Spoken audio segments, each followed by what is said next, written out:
Alright, so today we are going to be learning how to take an input from a user, someone who's using your code. So you're just going to start out with a variable.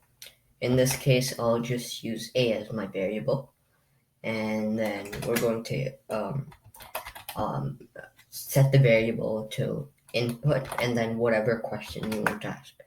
So in my case, I'll just ask, what is your name, right there. And then you can write whatever you want, make sure they're in quotation marks and in brackets. And that's basically your input, right? So when I run this, a screen should come up right here and it'll say what your name is. And then you can write whatever you want, and then it'll finish, right? But let's say you want to do more, so then you can write print, and prints out whatever you want to print. In this case, I'll write print hi.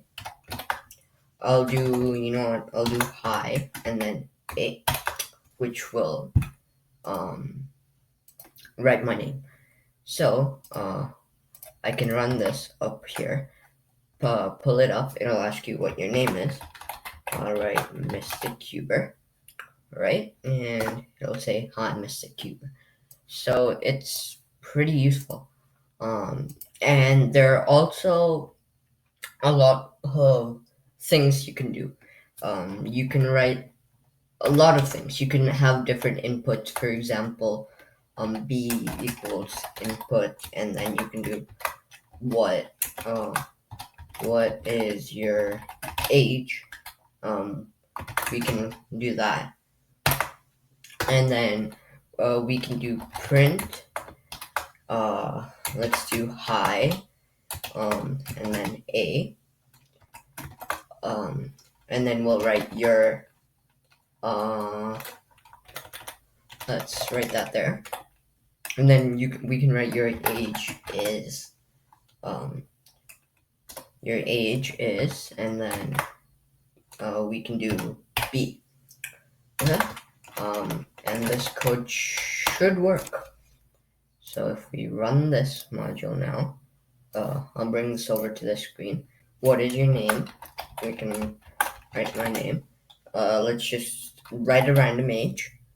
Okay, and it'll say, hi, MysticCuber, your age is 30. And if you don't want the comma, you can move the comma over there, which will change what happened. It'll say what your name is, MysticCuber, age 30. Hi, MysticCuber, your age is 30. So this works, and if you want to change stuff like that, that's really easy. You just do stuff like that. Now I can get the shell here again.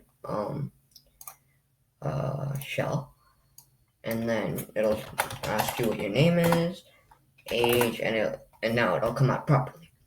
So this is really useful. This is how you take an input. Your input can also be, you can turn it into an integer or a string. So if I wanted to change what the user is inputting into an integer, by definition, you write int, which stands for integer, and it'll turn into an integer. Now, if you want a string, you can write str, which will turn it into a string. So that's basically how you turn it into a string or into an integer.